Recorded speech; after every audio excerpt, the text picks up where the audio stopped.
Hello friends, आपल्या सर्वांची आवडती मालिका तू ही रे माझा मितवा या मालिकेच्या आजच्या मंगळवार 24 फेब्रुवारीच्या एपिसोडमध्ये एकानंतर एक भारी ट्विस्ट आले आहेत.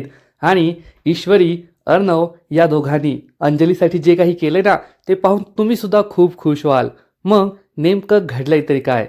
तर फ्रेंड्स, आजच्या एपिसोडमध्ये अंजली ज्या चाळीत राहतीये त्या चाळीमध्ये तिच्या रूममध्ये पाणी येत नव्हतं, म्हणून अंजली ही सार्वजनिक नळावर पाणी भरायला गेली. आणि आपल्या सगळ्यांना माहिती आहे की या सार्वजनिक नळावर पाणी भरण्यासाठी किती भांडणं होत असतात. आणि तेथे काही बायका होत्या ज्यांनी चक्क अंजलीवर दादागिरी केली, अंजलीची हंडाकळशी फेकून दिली, तिला धक्का दिला. पण त्याच वेळेस ईश्वरी आणि अर्णव तेथे पोहोचले आणि मग ईश्वरीने या दादागिरी करणाऱ्या बायकांना आपला इंदोरी झटका दाखवला, चक्क त्यांच्याबरोबर मारामारी केली. म्हणजे हा एपिसोड खूपच भारी होता, हा सीन खूप भारी होता. मग हे सगळं घडलं तरी कसं हे जाणून घेण्यासाठी हा व्हिडिओ शेवटपर्यंत नक्की पहा. फ्रेंड्स, आजच्या एपिसोडच्या सुरुवातीलाच अर्णव आणि ईश्वरी झोपण्याची तयारी करत असतात, तेव्हा अर्णव चक्क त्याचं झोपण्याचं अंथरूण जमिनीवर टाकतो. ईश्वरीला आश्चर्य वाटतं आणि ती विचारते, सर हे काय करताय? तुम्ही हे अंथरूण कोणासाठी टाकताय? अर्णव सांगतो, माझ्यासाठी. कारण माझी ताई तिकडे चाळीत जमिनीवर झोपणार असेल आणि ती जमिनीवर झोपताना मी बेडवर नाही झोपू शकत. ईश्वरीला काहीच बोलता येत नाही आणि अर्णव हा चक्क जमिनीवर झोपतो. ईश्वरी विचार करते, जर अर्णव आपल्या ताईसाठी जमिनीवर झोपू शकतो तर मी सुद्धा माझ्या नवऱ्यासाठी जमिनीवर झोपू शकते. आणि ईश्वरी सुद्धा अर्णवच्या शेजारी अंथरूण टाकते. अर्णव विचारतो, हे एक्स्ट्रा अंथरूण काय टाकतीये? मी काय झोपताना लोळत नाही. तर ईश्वरी म्हणते, सर तुमच्यासाठी नाही टाकत आहे तर माझ्यासाठी टाकतीये. अर्णवला आश्चर्य वाटतं. तो विचारतो, तुझ्यासाठी का? ईश्वरी म्हणते, आता माझा नवरा खाली झोपणार असेल मग मी कसं वर झोपू शकते? मी सुद्धा खालीच झोपणार. आणि ईश्वरी चक्क अर्णवच्या शेजारी येऊन झोपते आणि अर्णवकडेच पाहत राहते. आता एवढा हँडसम नवरा म्हटल्यावर ईश्वरी त्याच्याकडेच पाहणार.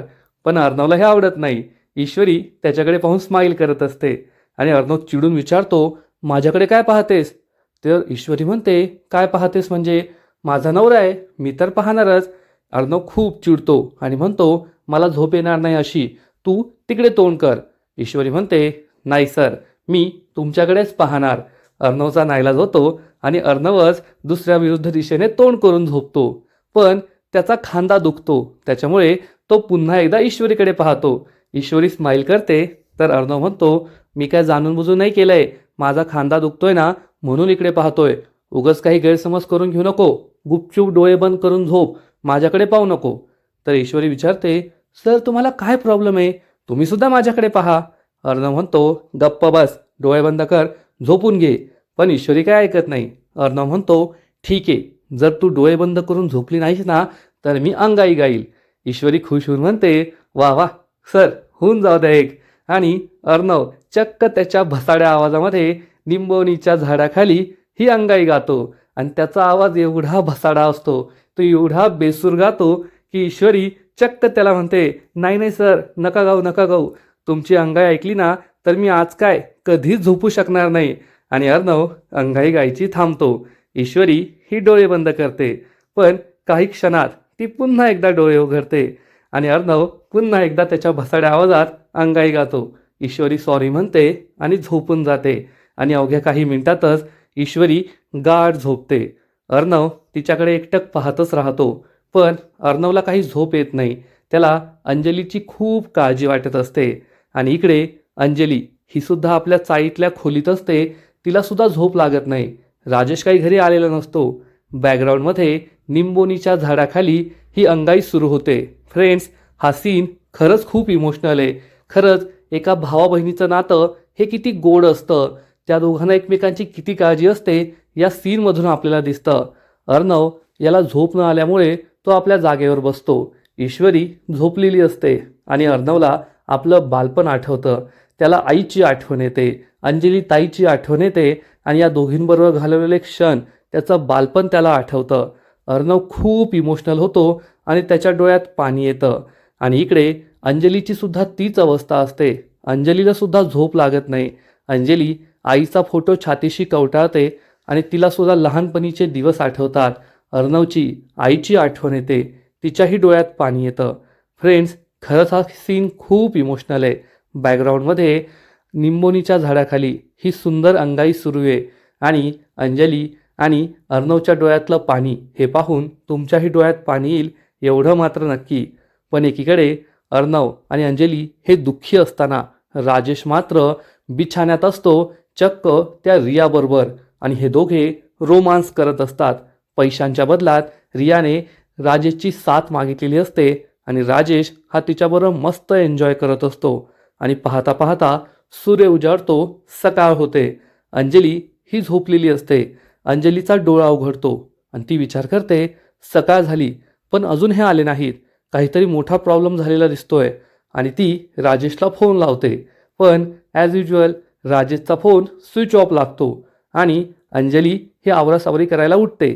तेवढ्यात तिला वॉचमॅन काका कॉल करतात आणि सांगतात, अंजलीताई, आज चाळीत घरामध्ये पाणी येणार नाहीये, तुम्हाला जो बाहेर नळ आहे ना, सार्वजनिक नळ, त्यावरून पाणी भरावं लागेल. हे ऐकून अंजलीला मोठा धक्काच बसतो.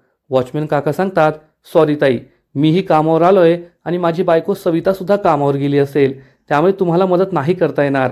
तुम्ही राजेश साहेबांना सांगा ना, ते पाणी भरतील. तर अंजली सांगते, नाही काका, ते काल रात्रीच घराबाहेर गेले आहेत, अजून नाही आले, तुम्ही नका टेन्शन घेऊ, मी पाणी भरेल. असं म्हणून अंजली फोन कट करते. तर इकडे सुप्रियाच्या क्लाउड किचनवर एक माणूस येतो. सुप्रिया विचारते, कोण आहात तुम्ही? हा माणूस सांगतो, मला इंदोरच्या एका पत्रकाराने पाठवलंय, मला असं कळलंय तुम्हाला एक स्केच काढून घ्यायचंय. सुप्रिया म्हणते, हो हो हो, या ना, या आतमध्ये. आणि ती या स्केच आर्टिस्टला बसायला खुर्ची देते आणि त्यानंतर हा स्केच आर्टिस्ट सुप्रियाने सांगितल्याप्रमाणे चक्क वल्लरीचं स्केच काढू लागतो. वल्लरी त्याला सुप्रियाचं सगळं वर्णन करते. सुप्रियाचा रंग गोरा आहे, तिचे डोळे घारे आहेत, ओठ कसे आहेत, डोळे कसे आहेत, भुवया कशा आहेत, आणि यानुसार हा स्केच आर्टिस्ट या वल्लरीचं हुबेहूब चित्र काढतो, हुबेहूब स्केच काढतो. म्हणजे विश्वासच बसणार नाही की इतकं हुबेहूब स्केच तो काढतो. सुप्रिया हे स्केच पाहते, तिला आश्चर्य वाटतं आणि ती म्हणते, तुम्ही तर अगदी हुबेहूब स्केच काढलंय. हा स्केच आर्टिस्ट म्हणतो, हो, अजून थोडं डिटेलिंग बाकी आहे, 1 तासात डिटेलिंग होऊन जाईल. सुप्रिया म्हणते, ठीक आहे. हा स्केच आर्टिस्ट डिटेलिंग करू लागतो. सुप्रिया विचार करते, आता मी ईश्वरी आणि पोलिसांना हे स्केच देईल, मग त्या बाईला लगेच शोधता येईल आणि इतक्या वर्षांचा माझा वनवास संपेल. इतक्या वर्षांपासून मी जो त्रास सहन करते ना, तो एकदाचा संपेल.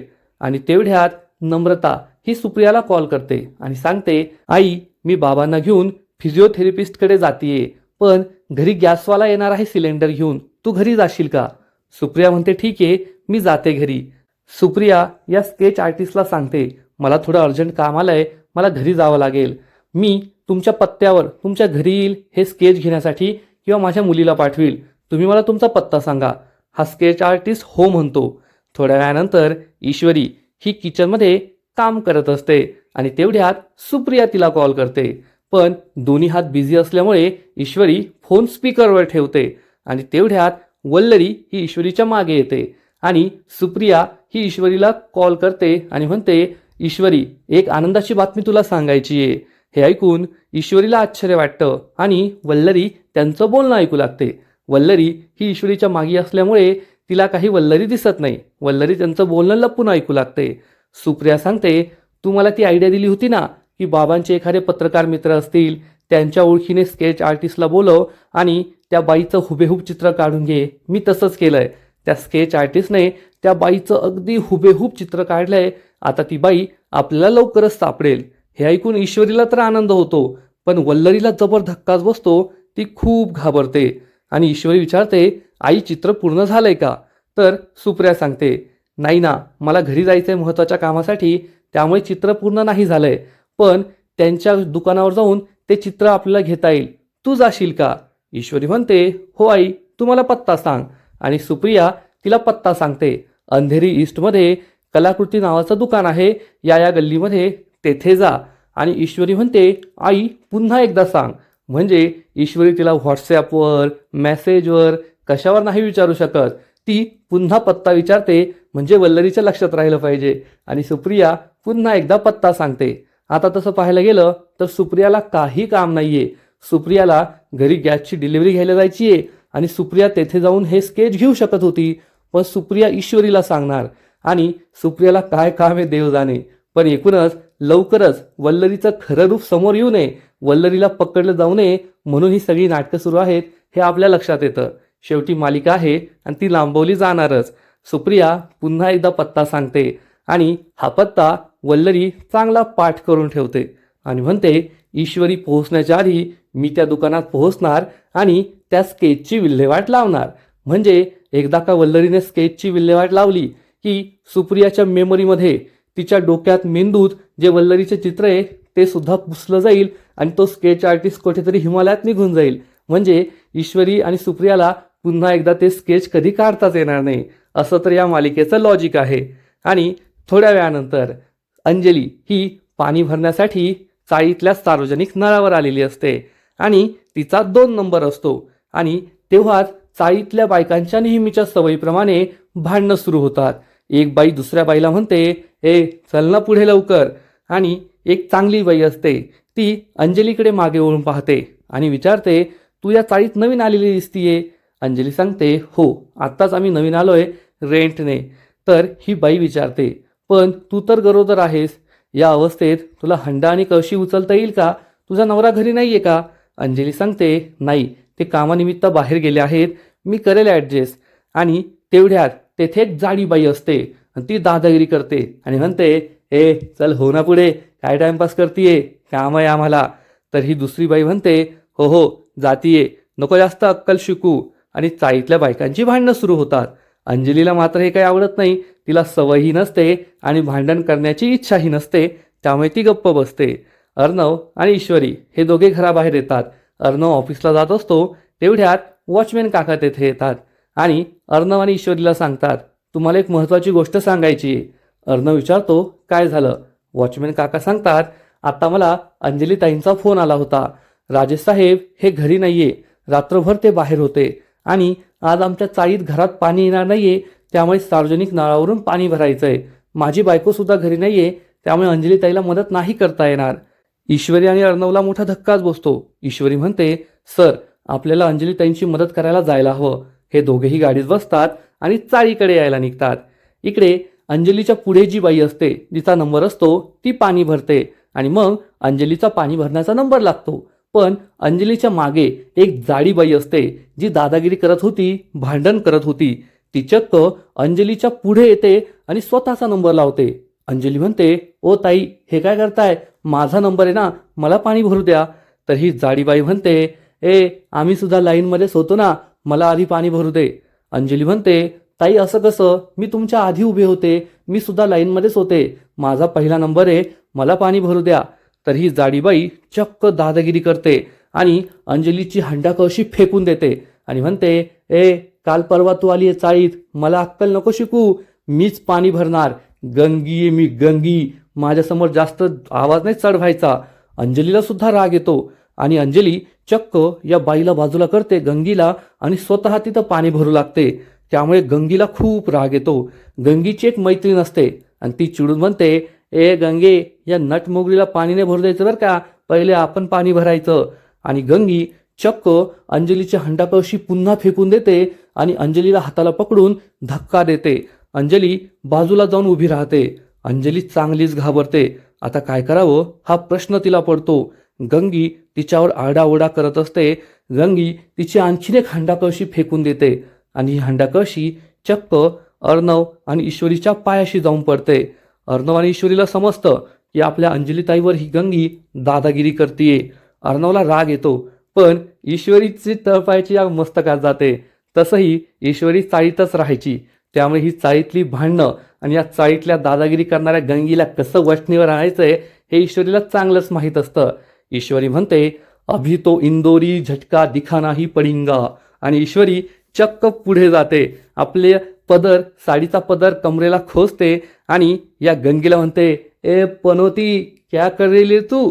तर ही गंगी म्हणते, ए झिपरे तू कोण आहे. तर लगेच ईश्वरी म्हणते, ए नीट बोलायचं माझ्याशी, तुझी हिंमत कशी झाली आमच्या अंजलीताईला ढकलण्याची, दिसत नाही का ती प्रेग्नेंट आहे. तर ही गंगी म्हणते, ए तू कोण आहे नटमोगरे, आली तिची बाजू घ्यायला. ईश्वरी म्हणते, मी कोण आहे ना ते तुला आत्ता सांगते. माझ्या ताईचा नंबर आहे. चल हो बाजूला, नाहीतर तुझी अशी हालत करेल ना की तू स्वतःलाच ओळखू नाही शकणार. गंगी खूप चिडते आणि म्हणते, नाही तुझ्या झिंज्या उपटल्या ना तर माझं नाव गंगी नाही सांगणार. आणि ही गंगी चक्क ईश्वरीच्या अंगावर धावून जाते, तिचे केस पकडण्याचा प्रयत्न करते. पण तेवढ्यात ईश्वरी या गंगीचा हात मुरगाळते, तिचे दोन्ही हात पिरगळते आणि तिला उलटी करते. गंगीला खूप त्रास होतो. गंगी स्वतःला सोडवण्याचा प्रयत्न करते, पण गंगीला ते काही जमत नाही. अंजली आणि अर्णव चांगलेच घाबरतात. ईश्वरी काय मारामारी करतीये. गंगी म्हणते, ए सोड मला, ए सोड. तर ईश्वरी म्हणते, माझ्या ताईला त्रास देत होती ना, आता तुला माझा इंदोरी हिसका दाखवते. इंदोरची मी इंदोरची. आणि गंगी म्हणते, प्लीज सोड मला, माफ कर. ईश्वरी तिला सोडून देते. तर अर्णव चक्क या गंगीला सॉरी म्हणतो. सॉरी, आम्हाला भांडण नव्हतं करायचं. मी सिंदोर, त्यांना सॉरी म्हण. ईश्वरी चिडून म्हणते, मी सॉरी म्हणू? ओ सर, सॉरी बोलेगी मेरी जुत्ती. आणि ए तू ना आता माझ्या ननंदेला, माझी ननंदे अंजली ताई, जोपर्यंत त्या येथे राहतील या नळावर पहिला नंबर त्यांचा असेल. त्यांना सगळ्यांनी सगळ्यात आधी पाणी भरू द्यायचं. आणि सगळ्या बायका ईश्वरीला चांगल्याच घाबरतात. ईश्वरी पुढे कोणाचीही बोलण्याची हिंमत होत नाही. आणि ईश्वरी या गंगीला म्हणते, चल लाईनमध्ये जाऊन उभी राहा. ही गंगी 1 नंबरला जाऊन उभी राहते. ईश्वरी म्हणते, 1 नंबरला नाही, मागून 1 नंबरला. गंगीला मोठा धक्काच बसतो. पण ईश्वरीला घाबरून ती सगळ्यात मागे जाऊन बसते, उभी राहते.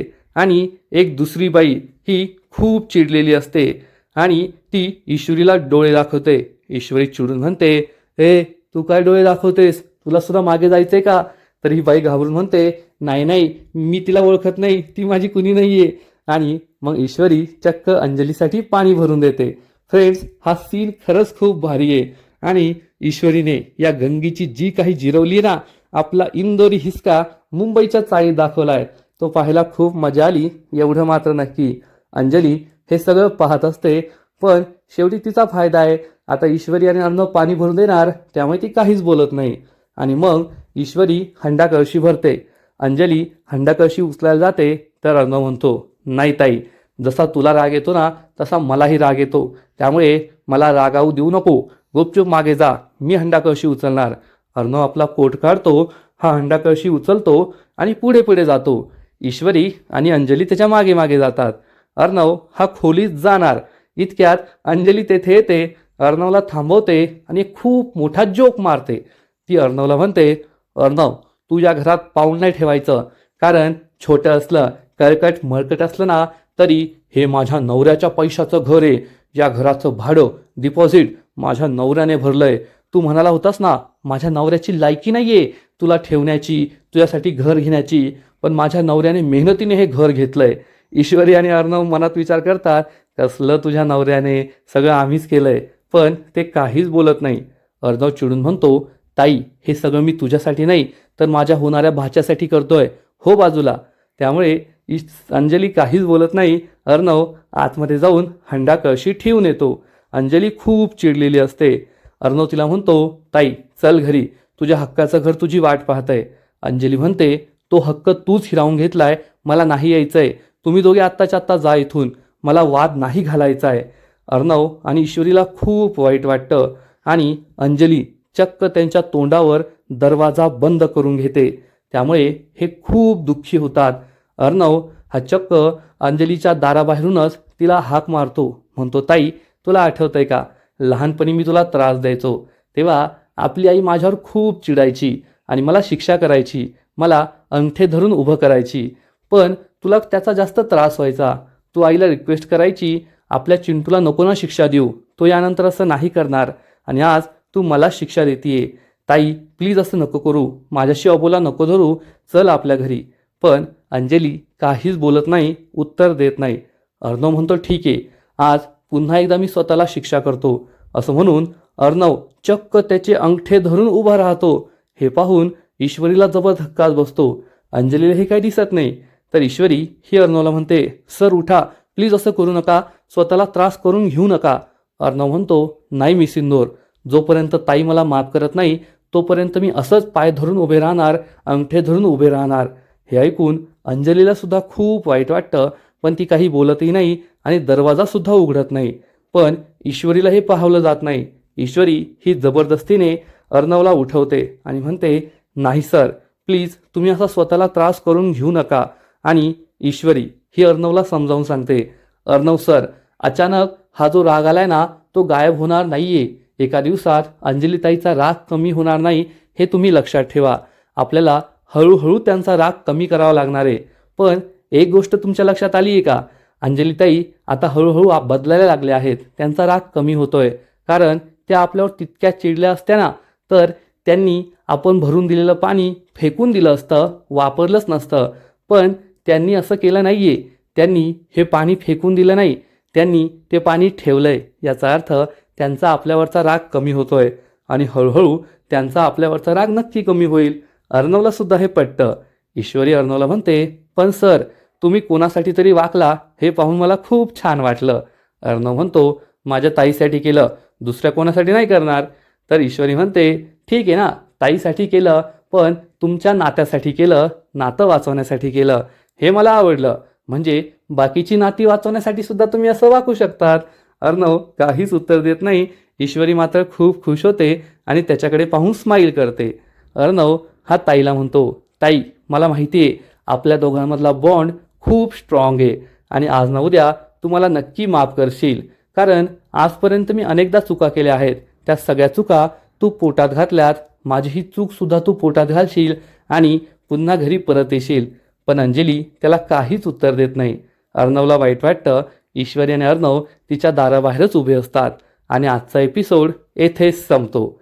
फ्रेंड्स, खरंच जेव्हापासून अंजली या चाळीत राहायला आली आहे तेव्हापासून ही मालिका पाहण्याची मजा आणखीनच वाढली आहे. एवढं मात्र नक्की, अर्णवची आपल्या बहिणीसाठीची काळजी, ईश्वरीचं आपल्या नवऱ्याला मदत करणं आणि आज तर ईश्वरीने चक्क चाळीत मारामारीच केली, हे सगळं पाहायला खूप मजा आली. एवढं मात्र नक्की, आजचा एपिसोड तर भारी होता, पण या मालिकेचा पुढील एपिसोड आणखीन भारी असणार आहे. आणखीन मोठा ट्विस्ट त्या मालिकेत येणार आहे. मग नेमकं घडणार तरी काय? तर फ्रेंड्स, पुढील एपिसोडमध्ये आपण पाहू की ईश्वरी आणि अर्णव हे दोघे डायनिंग टेबलवर असतील आणि ईश्वरी ही अर्णवला जेवण करून घ्यायला सांगेल. पण अर्णव हा नेहमीप्रमाणे मला नाही जेवायचं आहे, हे जेवण घेऊन जा, अशी चिडचिड करेल. त्यामुळे ईश्वरी ही आपल्या इंदोरी स्टाईलने अर्णवला समजावून सांगणार. ईश्वरीसुद्धा चिडचिड करू लागेल आणि म्हणेल, काय डोक्याला त्रास आहे, कामवाल्या ताईसुद्धा नाही आल्यात, आता घरची सगळी कामं काय मीच करायची का? मला नाही जमणार, एवढा त्रास मला नाही सहन होणार. अर्णव तिला समजावून सांगेल, मी सिंदूर, एवढी चिडचिड का करतीये? चिडचिड करून कोणत्याही प्रॉब्लेमचं सोल्युशन नाही मिळत. तू शांत राहा, असं काही होणार नाहीये, कामवाल्या ताई येतील, तू जास्त टेन्शन घेऊ नको. तेव्हा ईश्वरी अर्णवला म्हणेल, आत्ता कसं? तुम्ही जे बोलताय ना त्याचा विचार तुम्ही स्वतःच करा. आता अंजली ताई या घरात नाहीये, घर सोडून गेले आहेत. हा खूप मोठा प्रॉब्लेम आहे. मग त्या प्रॉब्लेमचं सोल्युशन अशी चिडचिड करून उपाशी राहून मिळणार आहे का? तुम्ही सुद्धा चिडचिड करू नका. पोटभर जेवा, तब्येत चांगली ठेवा आणि हळूहळू अंजली ताईला मनवण्याचा प्रयत्न करा.